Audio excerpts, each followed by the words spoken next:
नमस्कार मेरे प्यारे बच्चों, स्वागत है आप सभी का आपके अपने YouTube channel the PCM vision में। प्यारे बच्चों, आज के इस वीडियो में हम लोग जैक बोर्ड क्लास 12 इकोनॉमिक्स के सब्जेक्टिव मॉडल पेपर का कंप्लीट सॉल्यूशन देखने वाले हैं। इससे पहले हम लोगों ने ऑब्जेक्टिव मॉडल पेपर का कंप्लीट सॉल्यूशन देख लिया था।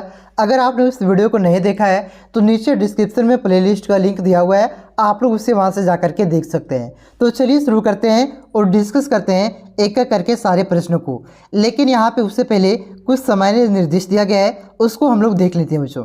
तो देखिए, टोटल प्रश्नों की संख्या आपका 19 रहने वाला है, जिसको हल करने के लिए आपको 1 घंटा 30 मिनट यानी कि 1.5 घंटे का समय दिया जाएगा। और टोटल पूर्णांक आपका कितना है तो 40 मार्क्स है, जिसमें से क्वेश्चन नंबर 1 से 7 तक आपका अति लघु उत्तरीय प्रश्न है। और इनमें से किसी 5 प्रश्नों का उत्तर आप सभी को एक शब्द या तो एक वाक्य में देना है। और प्रत्येक प्रश्न के लिए आपको 2 अंक मिलेगा, यानी कि 2 अंक निर्धारित है। वहीं क्वेश्चन नंबर 8 से 14 तक जो 7 प्रश्न है, इनमें से किसी 5 प्रश्नों का उत्तर आप सभी को देना है। और प्रत्येक प्रश्न का उत्तर आपको अधिकतम 150 शब्दों में देना है। और प्रत्येक प्रश्न के लिए आपको 3 अंक मिलेंगे। उसके बाद यहाँ पे सेक्शन सी है बच्चों। सेक्शन सी आपका प्रश्न संख्या 15 से लेकर के 19 तक है, यानी कि टोटल 5 प्रश्न है। और ये 5 प्रश्नों में से आपको 3 प्रश्नों का उत्तर अधिकतम 250 शब्दों में देना है। और प्रत्येक प्रश्न के लिए आपको 5 अंक निर्धारित किए गए हैं। क्लियर है यहाँ तक? चलिए अब हम लोग डायरेक्ट आप क्वेश्चन पे आते हैं। तो देखिए बच्चों, पहला क्वेश्चन है व्यष्टि अर्थशास्त्र को परिभाषित करें।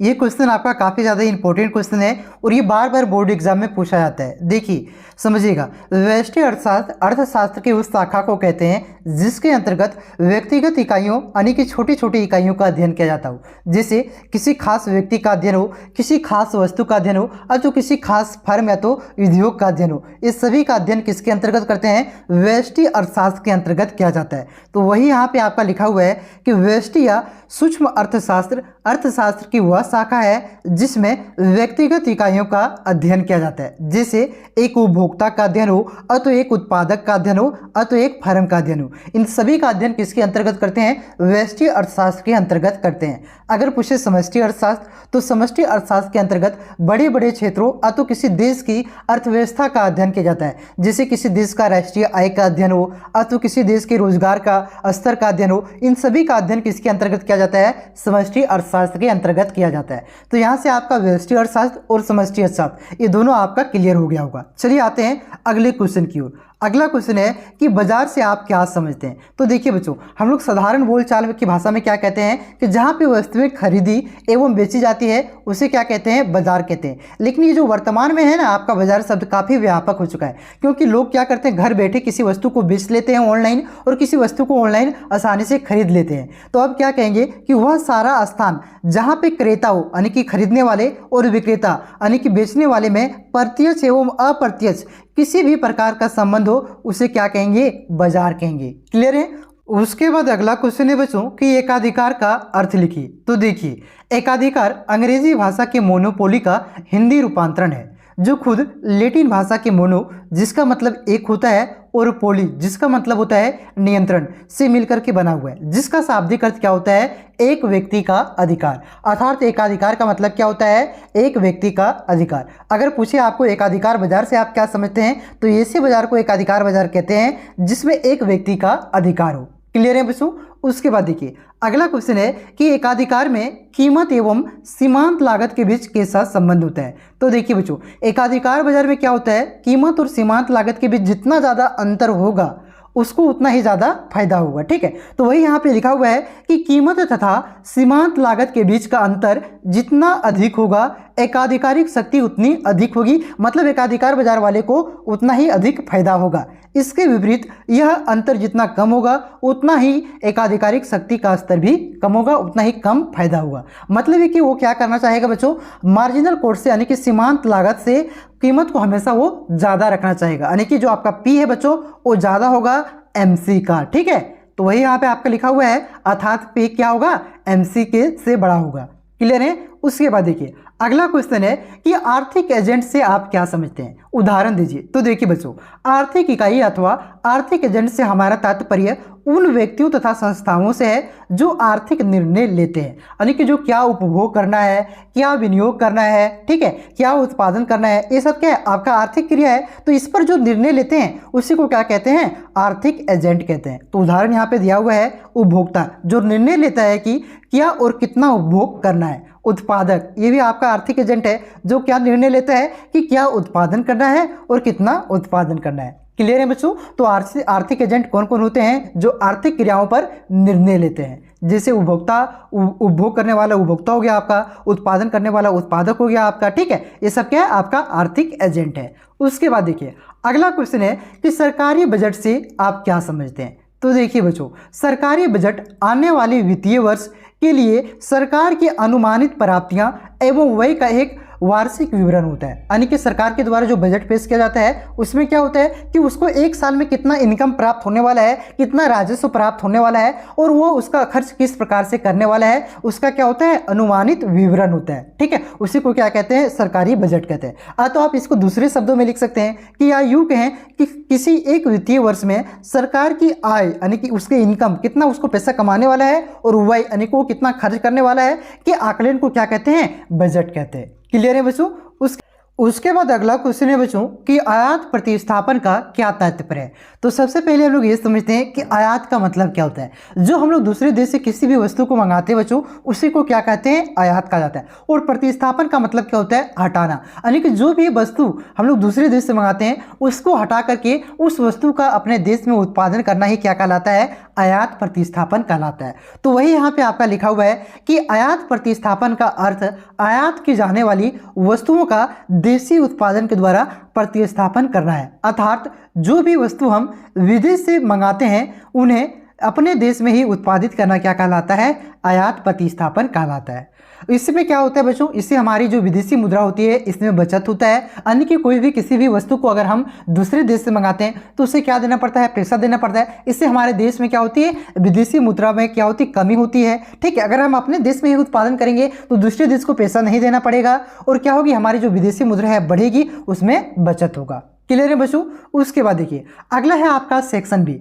सेक्शन बी में आपका टोटल 7 क्वेश्चन है, उसमें से 5 क्वेश्चन का उत्तर देना है और प्रत्येक क्वेश्चन आपका 3-3 नंबर का है। तो देखिए 8वां क्वेश्चन आपका कि किसी वस्तु की मांग को प्रभावित करने वाले कारकों की व्याख्या कीजिए। तो देखिए बच्चों, किसी वस्तु की मांग को प्रभावित करने वाले निम्नलिखित कारक है। पहला क्या कारक है बच्चों, वस्तु के मूल्य में परिवर्तन। वस्तु का मूल्य किस प्रकार से किसी वस्तु की मांग को प्रभावित करता है। तो किसी वस्तु की अगर कीमत में बढ़ोतरी की जाती है तो उसका मांग क्या होता है, कम हो जाता है। और किसी वस्तु की कीमत में अगर क्या कर सकते हैं, कमी की जाती है तो उसका मांग क्या होता है बच्चों, ऑटोमेटिक बढ़ जाता है, ठीक है। ज़्यादा लोग खरीदते हैं अगर कीमत कम हो जाता है। तो वही यहाँ पे आपका लिखा हुआ है कि वस्तुओं के मूल्य में परिवर्तन होने से मांग प्रभावित हो जाती है। यदि मूल्य बढ़ जाती है तो उसकी मांग क्या होगी, कम हो जाएगी। इसके विपरीत यदि मूल्य कम हो जाती है तो उसकी मांग क्या होती है, बढ़ जाती है। क्लियर है। उसके बाद दूसरा पॉइंट देखिए, उपभोक्ता की आय, यानी कि उपभोक्ता की आय भी क्या करती है, मांग को प्रभावित करता है। अगर आय किसी व्यक्ति का आय ज़्यादा होता है तो क्या करता है, वो ज़्यादा वस्तुओं का कंज्यूम करता है, ज़्यादा वस्तुओं का उपभोग करता है, ज़्यादा खरीदता है। अगर किसी व्यक्ति का आय क्या हो, कम हो, ठीक है, वो क्या करता है, कम ही वस्तुओं को खरीदता है, ठीक है। तो वही यहाँ पे लिखा हुआ है कि उपभोक्ता की आय, यहाँ पे आय लिख गया है, आय हुआ, ठीक है। आय में परिवर्तन होने से मांग प्रभावित हो जाती है। यदि आय बढ़ जाती है तो वस्तु की मांग भी क्या होती है, बढ़ जाती है। इसके विपरीत आय कम हो जाती है तो वस्तुओं की मांग भी क्या होती है, कम हो जाती है। अगर कम कमाने लगता है तो ऑटोमेटिक क्या करते हैं, लोग कम उपभोग करना शुरू कर देते हैं। क्लियर है। उसके बाद देखिए अगला पॉइंट है मूल्य में परिवर्तन। तो कीमत में परिवर्तन है तो मूल्य में परिवर्तन आपका क्या होता है, एक ही होता है। ये मैंने आपको पहले ही बता चुका है। चलिए अगला पॉइंट पर आते हैं। अगला पॉइंट है जनसंख्या में परिवर्तन। देखिए किसी भी क्षेत्र में अगर जनसंख्या ज़्यादा होता है ना तो वहाँ पर क्या होता है, मांग ज़्यादा होगी। किसी भी क्षेत्र में अगर जनसंख्या कम है तो वहाँ पर क्या होगी, मांग कम होगा, ठीक है। तो वही यहाँ पे आपका लिखा हुआ है कि जनसंख्या के बढ़ने पर समस्त वस्तुओं की पहले की तुलना पे क्या होगी, मांग बढ़ जाती है और जनसंख्या की कम होने पर, घट जाने पर क्या होगी, मांग कम हो जाता है। क्लियर है। उसके बाद देखिए अगला पॉइंट है जलवायु या तो मौसम। देखिए बच्चों क्या होता है, मौसम में क्या होता है, किसी भी वस्तु की मांग बढ़ती है और घटती है। जैसे बरसात के मौसम में क्या होता है, छाता बरसाती का क्या होता है, मांग बढ़ जाता है। फिर वही उसी का क्या होता है, जो ठंड के दिनों में छाता बरसाती का मांग घट जाता है। कई ऊनी कपड़े का मांग क्या होता है, जो गर्म कपड़े होते हैं उसका मांग बढ़ जाता है। वो गर्मी के दिनों में क्या होता है, कूलर पंखा का मांग बढ़ जाता है। तो मौसम के अनुसार मांग भी प्रभावित होता है। तो वही यहाँ पे आपका लिखा हुआ है कि वर्षा के मौसम में छाते एवं बरसाती की मांग होती है। जाड़े में ऊनी कपड़ों तथा गर्मी में आपका कूलर ठंडे एवं पेय पदार्थों की मांग होती है। ठीक है, तो इस प्रकार से मौसम भी क्या करते हैं और जलवायु भी क्या करता है, मांग को प्रभावित करता है। उसके बाद देखिए अनुमान में परिवर्तन। देखिए लिखा हुआ है कि जब किसी कारणवश भविष्य में किसी वस्तु के ना मिलने का अनुमान होने लगता है तो अधिकतम कीमत पर भी क्या होती है, अधिक मांग होती है। अनुमान लगाया जाता है कि ये वस्तु आपका क्या होगी, भविष्य में नहीं मिलेगा, तो उसका क्या होता है, दाम भी बढ़ जाता है। और क्या होती है, दाम बढ़ने पर भी उसका मांग अधिक होता है। ठीक है, तो अनुमान में भी परिवर्तन होने से क्या होती है, मांग में परिवर्तन होता है। तो ये 5 पॉइंट मैंने आप सभी को बताया। 5 में से किसी आप लोग 3 या तो 4 को आप लोग 3 नंबर में लिख दीजिएगा। अगर 5 नंबर का क्वेश्चन रहे तो 5 में से 5 पॉइंट आप लोग लिखिएगा, तो 5 नंबर आपको फुल में से फुल मार्क्स मिल जाएगा। 3 या 4 लिखिएगा तो 3 में से 3 आपको मिल जाएगा। ठीक है बच्चों, क्लियर है। उसके बाद देखिए अगला क्वेश्चन आपका कि अल्पकालीन उत्पादन फलन एवं दीर्घकालीन उत्पादन फलन में अंतर स्पष्ट कीजिए। तो देखिए बच्चों, एक तरफ मैंने यहाँ पे आपका अल्पकालीन उत्पादन फलन लिख दिया है, इधर आपका दीर्घकालीन उत्पादन फलन लिख दिया है। तो देखिए दोनों के बीच पहला अंतर क्या है कि जो अल्पकालीन उत्पादन फलन है इसके अंतर्गत एक साधन को बढ़ाया जाता है एवं अन्य साधनों को स्थिर रखा जाता है। मतलब उत्पादन करने के कितने साधन है, साहस पूंजी आपका हो गया, लेबर हो गया, तकनीक हो गया। ठीक है, तो इसमें क्या किया जाता है, सभी कुछ चेंज नहीं किया जाता है, एक ही को बढ़ाया जाता है, इसी में से क्या किया जाता है, उत्पादन को बढ़ाया जाता है। जबकि जो दीर्घकालीन उत्पादन फलन में क्या होता है बच्चों, सभी साधनों, उत्पादन के जो सभी साधन है सभी को बढ़ाया जाता है। ठीक है, उसके बाद देखिए अगला पॉइंट है इसका कि इसके अंतर्गत साधनों का अनुपात क्या होता है, परिवर्तन होता है। तो साधन का अनुपात होता है बच्चों, क्योंकि एक को बढ़ा रहे हैं, एक ही को बढ़ाया जाता है ना अल्पकाल में, तो इससे क्या होती है, अनुपात में परिवर्तन होता है, अनुपात में कम या अधिक होता है। जबकि इसमें क्या जाता है, इसके अंतर्गत सभी साधनों का परिवर्तन किया जाता है, तो इससे क्या होगी, जो साधनों का अनुपात है वो स्थिर बना रहता है। उसके बाद देखिए तीसरा पॉइंट आपका कि इसके अंतर्गत समय कम होता है। नाम से ही पता चल रहा है अल्पकालीन, अल्प का मतलब क्या होता है, छोटा। ठीक है, तो क्या होता है, समय इसके अंतर्गत कम होता है। जबकि आपका इसके अंतर्गत क्या होता है, दीर्घकालीन में इसके अंतर्गत आपका समय अधिक होता है। नाम से ही पता चल रहा है दीर्घ का मतलब क्या होता है, ज्यादा, अधिक। ठीक है, तो इसके अंतर्गत आपका अल्पकालीन में समय कम होता है, जबकि इसके अंतर्गत क्या होता है, समय अधिक होता है। उसके बाद देखिए चौथा पॉइंट है कि इसे एक साधन का प्रतिफल भी कहा जाता है। जो आपका अल्पकालीन आपका अल्पकालीन जो है बच्चों, अल्पकालीन उत्पादन फलन है, इसे एक संसाधन का प्रतिफल भी कहा जाता है, जबकि दीर्घकालीन उत्पादन फलन को पैमाने का प्रतिफल भी कहा जाता है। तो ये 4 पॉइंट मैंने आप सभी को बताया, इतना आप लोग लिख दीजिएगा, आपको नंबर मिल जाएगा। क्लियर है। उसके बाद देखिए अगला क्वेश्चन है कि बाजार की शक्तियों का वर्णन करें। बाजार की क्या क्या शक्ति है बच्चों, क्या क्या विशेषताएं हैं, उसका यहाँ पे आपको 3 से 4 पॉइंट लिखना है। तो देखिए बाजार की शक्तियां निम्नलिखित है। पहला क्या शक्ति है, एक क्षेत्र। बाजार किसी स्थान विशेष में नहीं होता है बल्कि उच्च समस्त क्षेत्र में होता है, जिसमें क्रेता और विक्रेता फैले होते हैं और आपस में स्वतंत्र प्रतिस्पर्धा करते हैं। मतलब वैसे क्षेत्र में आपका बाजार नहीं कह देंगे, वैसे क्षेत्र को बाजार कहा जाता है जहां पे क्या होता है, खरीदने वाले आते हैं और बेचने वाले आते हैं, उसी को क्या कहते हैं, बाजार कहते हैं। ठीक है, तो एक क्षेत्र में बाजार आपका होता है और इसमें क्या होती है, स्वतंत्र प्रतिस्पर्धा होती है, आपका इंडिपेंडेंस कंपटीशन होता है कि जिसका मन जो चाहे वो वहां पे क्या करता है, खरीदता है, बेचता है। ठीक है, चलिए उसके बाद देखिए दूसरा पॉइंट है, दूसरा इसकी जो शक्ति है वो है क्रेता एवं विक्रेताओं की उपस्थिति।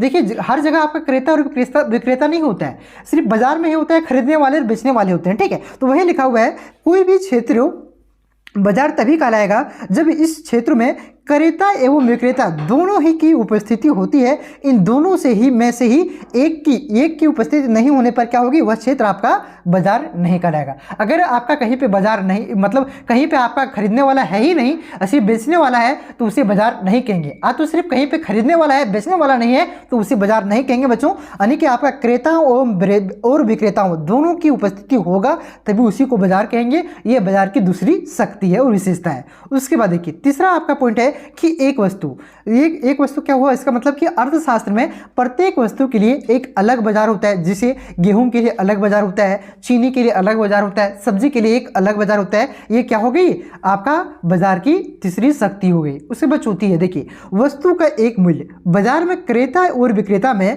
प्रतिस्पर्धा पाई जाने के कारण समस्त क्षेत्र में एक वस्तु का एक ही मूल्य होता है। देखिए बाजार में क्या होता है, बाजार की शक्ति क्या है कि बाजार में एक वस्तु का एक ही मूल्य होता है, अलग अलग मूल्य नहीं होता है। मान के चलिए एक वुलिंग ग्लेशियर पेन है, आप 5 रुपये में बेच खरीद रहे हैं, एक दुकानदार बेच रहा है और एक दुकानदार 6 रुपये में, तो क्या आप 6 रुपये वाले के पास खरीदिएगा क्या? नहीं, 5 रुपये वाले के पास खरीदिएगा। ठीक है, तो क्या होता है, ये 6 रुपया कहाँ रखेगा, इसको नहीं बेचने का का, तो ये भी 5 रुपया रखेगा दाम इसका। तो क्या होता है, बाजार में एक वस्तु का एक ही मूल्य होता है। ये आपकी मैंने चौथी शक्ति बताया बाजार का।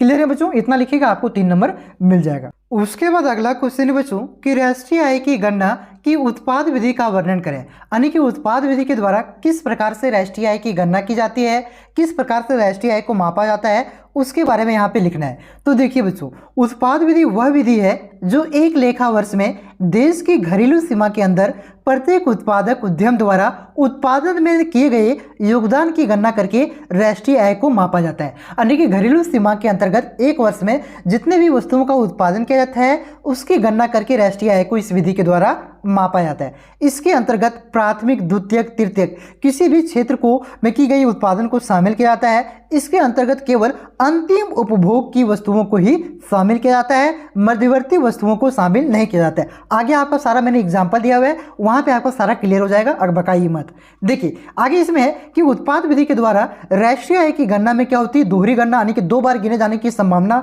बहुत ही अधिक होती है। इसके लिए केवल क्या किया जाता है, अंतिम वस्तुओं के मूल्य को ही शामिल किया जाता है। देखिए मैंने यहाँ पे आपका एग्जाम्पल लिख दिया बच्चों, एग्जाम्पल को यहाँ पे मैं बता देता हूँ। ठीक है, इसको आपको एग्जाम में नहीं लिखना है। देखिए मान लिया जाए कि कोई किसान 1 क्विंटल गेहूं का उत्पादन करता है, जिसे जिसे 1500 रुपया में मिल मालिक के पास बेच देता है। मिल मालिक इसे आटा बना करके 1700 रुपया में क्या करता है, 1700 रुपया में इसे बेकर के पास बेच देता है। बेकर मतलब जो ब्रेड बनाता है, ठीक है, और बेकर क्या करता है, इसे ब्रेड बना करके 2400 रुपया में थोक विक्रेता के पास बेच देता है।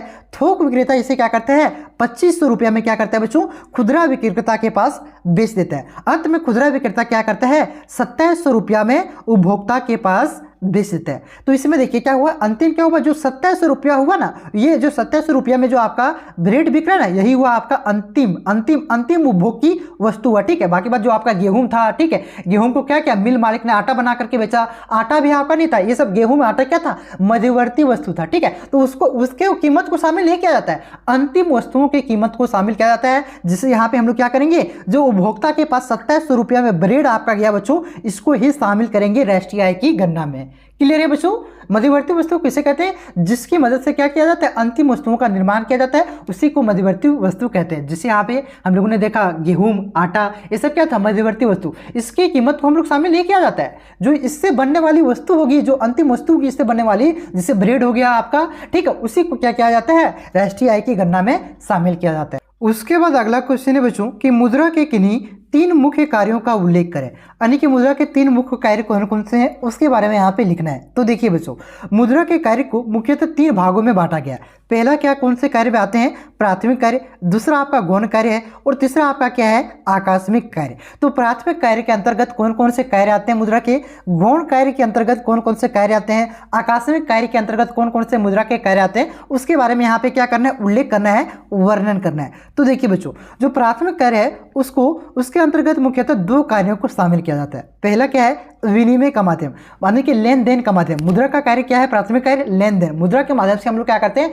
किसी भी वस्तु का लेन देन आसानी से कर पाते हैं। तो वही यहाँ पे लिखा हुआ है कि मुद्रा विनिमय का माध्यम का कार्य करता है। वर्तमान समय में किसी भी प्रकार के लेन देन मुद्रा के माध्यम से ही किया जाता है, इससे कोई समस्या उत्पन्न नहीं होता है। उसके बाद आपका दूसरा है कि सामान्य मूल्य मापक का कार्य, यानी कि किसी भी वस्तु को मुद्रा के रूप में आसानी से हम लोग माप लेते हैं। जैसे 10 रुपये केजी आटा, 20 रुपये केजी चावल, ठीक है, 10,000 का मोबाइल, तो मुद्रा के रूप में ही उसे माप रहे हैं ना। तो वही यहाँ पे आपका लिखा हुआ है कि मुद्रा सामान्य मूल्य मापक का कार्य करती है। वर्तमान समय में किसी भी वस्तु को मुद्रा के रूप में व्यक्त किया जाता है। जो कि वस्तु विनिमय प्रणाली में सबसे बड़ी कठिनाई था। तो ये आपका दो प्राथमिक कार्य हो गए। उसके बाद हम लोग देखते हैं गौण कार्य। गौण कार्य के अंतर्गत क्या क्या आता है, देखिए इसके अंतर्गत मुख्यतः 3 कार्यों को शामिल किया जाता है। पहला क्या है, विलंबित भुगतान का मान, यानी कि हम लोग किसी भी दुकान से अगर कोई सामान खरीदते हैं बच्चों, किसी से उधार सामान लेते हैं तो क्या होता है, उसका मान तो हम लोग उसका पैसा बाद में देना पड़ता है ना, तो इससे क्या करते हैं, मुद्रा के माध्यम से उसे हम लोग क्या करते हैं, आसानी से दे पाते हैं। ठीक है, तो देखिए वही लिखा हुआ है कि मुद्रा के माध्यम से ऋण का लेन देन काफी आसान हो गया है, क्योंकि मुद्रा के माध्यम से ऋण का लेन देन, यहाँ पे लेन देन होगा। ठीक है, लेन देन करने पर किसी भी तरह से कोई भी कठिनाई नहीं होती थी, जबकि वस्तु विनिमय प्रणाली में क्या होता था, एग्जाम्पल से समझिए। मान के चलिए हम किसी से 5 केजी चावल उधार लिए और उस समय चावल का मान लेते हैं क्या था, ज्यादा कम, मतलब कह सकते हैं ज्यादा मांग था। ठीक है, तो ज्यादा मांग था तो दाम कम होगा, तो 10 रुपये केजी उस समय चावल था, यानी कि 50 रुपये का चावल मान लेते हैं उधार लिए। बाद में क्या हुआ, चावल क्या हो गया, कम हो गया और चावल का दाम क्या हुआ, बढ़ गया। कितना हो गया, 12 रुपये केजी हो गया, तो कितना हो गया, 60 रुपये होगा। लेकिन वस्तु विनिमय प्रणाली में क्या था, हम उससे चावल लिए हैं तो चावल ही तो वापस करना पड़ेगा ना, तो क्या होता था, तो 50 रुपये का चावल था, बाद में 60 रुपये, उसे 60 रुपये के बराबर चावल उसे वापस करना पड़ता था। लेकिन अब क्या था, हम किसी से क्या करते हैं, 50 रुपये का चावल उधार लिए, बाद में उसे 50 रुपया पैसा दे देते हैं, चावल नहीं देते हैं, नहीं पैसा देते हैं, 60 रुपये देना पड़ता है ना। ठीक है, तो इस प्रकार से मुद्रा के आसानी से क्या हुआ, देखिए 10 रुपये बच रहा है कि नहीं बच रहा, मुद्रा आने से, तो मुद्रा आने से क्या हो रहा है, इससे क्या हो रही है, विलंबित जो भुगतान था वो आसानी से हो पाता है। उसके बाद देखिए अगला क्वेश्चन, अगला पॉइंट है आपका कि संपत्ति का संचय। मुद्रा के माध्यम से संपत्ति का संचय काफी आसान हो गया है, क्योंकि इसे सड़ने या खराब होने जैसी कोई समस्या उत्पन्न नहीं होती है। मान के चलते हैं क्या होता था, वस्तु विनिमय प्रणाली में वस्तु के बदले हम लोग वस्तु का लेन देन करते थे। तो मान के चलते हमारे पास आटा था, तो हम किसी को हम आटा किसी को दे दिया, हम चावल ले लिए, तो मेरे पास ढेर सारा आटा है, तो ढेर सारा चावल अगर हम लोग इकट्ठा करेंगे तो एक समय क्या होगा, चावल खराब हो जाएगा ना। तो यहाँ क्या होता है, ऐसा नहीं होता है। तो हम क्या करते हैं, चावल के ये आटा था तो आटा के बदले हम लोग क्या लेते हैं, पैसा लेते हैं, और उसके बदले हम लोग संपत्ति का आसानी से संचय कर लेते हैं। क्या, तो ये हो गया इसका दूसरा गौण कार्य। उसके बाद तीसरा गौण कार्य क्या है, संपत्ति का हस्तांतरण। संपत्ति का मतलब एक स्थान से दूसरे स्थान हम लोग संपत्ति को आसानी से कर पाते हैं। देखिए कैसे, मुद्रा के माध्यम से संपत्ति का हस्तांतरण काफी आसान हो गया है, क्योंकि संपत्ति मुद्रा के रूप में व्यक्त करके सरलतापूर्वक एक स्थान से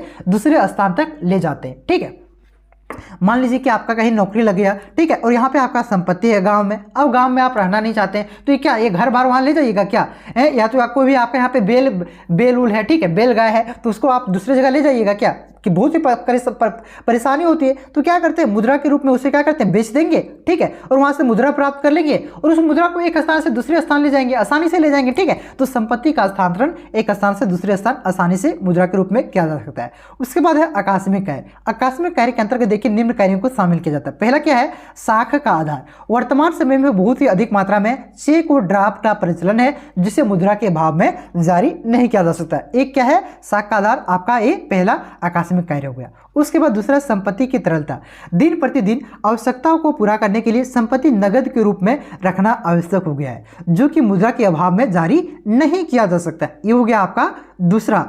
और तीसरा आपका क्या है, शोधन क्षमता की गारंटी, यानी कि मुद्रा आपको शोधन क्षमता की गारंटी प्रदान करता है, यानी कि आपका बाजार में कुछ भी हो जाए, आपका वो पैसा जो है ना, मुद्रा नोट, आपका नोट का वैल्यू नहीं कम अधिक होने वाला। ठीक है, तो वही लिखा हुआ है, यदि किसी कारणवश मुद्रा का मूल्य समाप्त कर दिया जाता है, तो जिसके पास जितनी मुद्रा होती है उतना ही मूल्य की दूसरी वस्तु से उपलब्ध करवा दिया जाता है। जिससे क्या हुआ था, 2016 में नोटबंदी किया गया था, तो 1000 का जो 1000 और आपका जो 500 का नोट था, उसका मूल्य अभी आपका उसका मूल्य कि वो कागज के बराबर है, यानी कि उसका मूल्य समाप्त कर दिया है। तो उस समय सरकार ने क्या किया था, उसके मूल्य के बराबर ही क्या, दूसरी वस्तु को उपलब्ध करवाया था, दूसरे नोटों को उपलब्ध करवाया था। ठीक है, तो शोधन क्षमता की गारंटी देता है कि इसका अगर समाप्त हो जाता है, इसका वैल्यू अगर समाप्त हो जाता है, तो सरकार आपको क्या करेगी, उसके बदले में दूसरी मुद्रा अथवा दूसरी वस्तु आपको उपलब्ध करवा देगा। ठीक है, चलिए आते हैं अगले क्वेश्चन की ओर। अगला क्वेश्चन है कि समग्र मांग के घटकों को लिखें। तो समग्र मांग का मतलब पहले क्या होता है उसको समझिएगा। तो देखिए, एक निश्चित समय में अर्थव्यवस्था में वस्तुओं एवं सेवाओं की कुल मांग को क्या कहते हैं, समग्र मांग कहते हैं। यानी कि किसी भी अर्थव्यवस्था में जितना भी एक साल में मांग किया जाता है, सभी मांग को ही क्या कहते हैं, जोड़ करके समग्र मांग कहा जाता है। ठीक है, तो देखिए समग्र मांग के यहाँ पे यानी कि कुल मांग के निम्नलिखित घटक है, प्रमुख घटक यहाँ पे दिया हुआ है। पहला कौन सा घटक है बच्चों, निजी उपभोग हुए, जिसे हम लोग किससे दर्शाते हैं, सी से दर्शाया जाता है। देखिए इसमें देश के गृहस्थों यानी कि परिवारों के द्वारा जो एक लेखा वर्ष में सभी वस्तुओं एवं सेवाओं के लिए की गई मांग को ही शामिल किया जाता है। मतलब इसमें निजी उपभोग व्यय में किसको शामिल किया जाता है, जो देश के परिवारों फैमिलियों के द्वारा मांग किया जाता है उसको इसमें शामिल किया जाता है। एक ये आपका प्रमुख घटक है समग्र मांग का। उसके बाद देखिए दूसरा है आपका निजी निवेश मांग। निजी निवेश मांग में क्या होता है, इससे अभिप्राय है कि निजी निवेशकर्ताओं के द्वारा पूंजी पदार्थों की खरीद पर करने वाले व्यय को ही क्या कहा जाता है, निजी निवेश मांग कहा जाता है। और ये भी आपका क्या है, एक समग्र मांग का प्रमुख घटक है। मतलब क्या हुआ, जो उद्योगपति है ना बच्चों, उद्योगपति के द्वारा जो पूंजी लगाने के लिए मशीन खरीदी जाती है, जो पूंजीगत पदार्थ खरीदे जाते हैं, मशीन हो गया आपका, जमीन हो गया आपका, ठीक है, उसी को क्या कहते हैं, निजी निवेश कहते हैं और इसमें उसी को शामिल किया जाता है। उसके बाद अगला पॉइंट और प्रमुख घटक है बच्चों सरकारी व्यय। इसमें क्या होता है कि सरकार के द्वारा जो खर्च किए जाते हैं, सरकार के द्वारा जो उपभोग के लिए खर्च किए जाते हैं या तो निवेश के लिए खर्च किया जाता है उसको शामिल किया जाता है। ठीक है, इसको जिसे दर्शाया जाता है वही यहाँ पे आपका लिखा हुआ है कि इसमें सरकारी उपभोग में व्यय तथा सरकारी निवेश में व्यय दोनों को शामिल किया जाता है। सरकारी उपभोग व्यय से अभिप्राय क्या होता है कि जो सैन्य सुरक्षा में प्रयोग के लिए वस्तुओं के लिए उपभोग में खर्च किया जाता है उसी को क्या कहते हैं, सरकारी उपभोग व्यय कहा जाता है। जबकि सरकारी निवेश व्यय से क्या अभिप्राय होता है कि जो सड़कों, डैमों, पुलों के निर्माण में खर्च किया जाता है उसी को क्या कहते हैं, सरकारी निवेश व्यय कहा जाता है। तो मोटा मोटी वही हुआ कि सरकार के द्वारा जो खर्च किया जाता है उसी को सरकारी व्यय में शामिल किया जाता है और ये आपका समग्र मांग का प्रमुख घटक है। उसके बाद शुद्ध निर्यात। शुद्ध निर्यात को x - m से दर्शाया जाता है। इसमें क्या होता है कि जो विदेशियों द्वारा हमारी वस्तुओं के लिए किए गए व्यय को क्या किया जाता है, अर्थव्यवस्था में कुल व्यय यानी कि समग्र मांग में क्या किया जाता है, जोड़ा जाता है। जबकि हम लोग क्या करते हैं, दूसरे देश से जो सामान मंगाते हैं, आयात करते हैं, वही आयात पर किए जाने वाले व्यय को क्या किया जाता है, घटाया जाता है। यानी कि शुद्ध व्यय यानी कि कह सकते हैं शुद्ध निर्यात बराबर यानी कि x - m में समग्र मांग को क्या किया जाता है, जोड़ा जाता है। इसको देखिए मैथमेटिकली हम लोग किस प्रकार से लिख सकते हैं कि अतः समग्र मांग को प्रमुख तत्व हैं कि एडी मतलब क्या हुआ, समग्र मांग, सी मतलब क्या हुआ, निजी उपभोग, फिर आई मतलब आपका क्या हो गया, निवेश, जो निवेश होता है निजी निवेश, ठीक है। उसके बाद x प्लस उसके बाद आपका जी क्या हो गया, सरकारी व्यय हो गया। उसके बाद x - m क्या हो गया,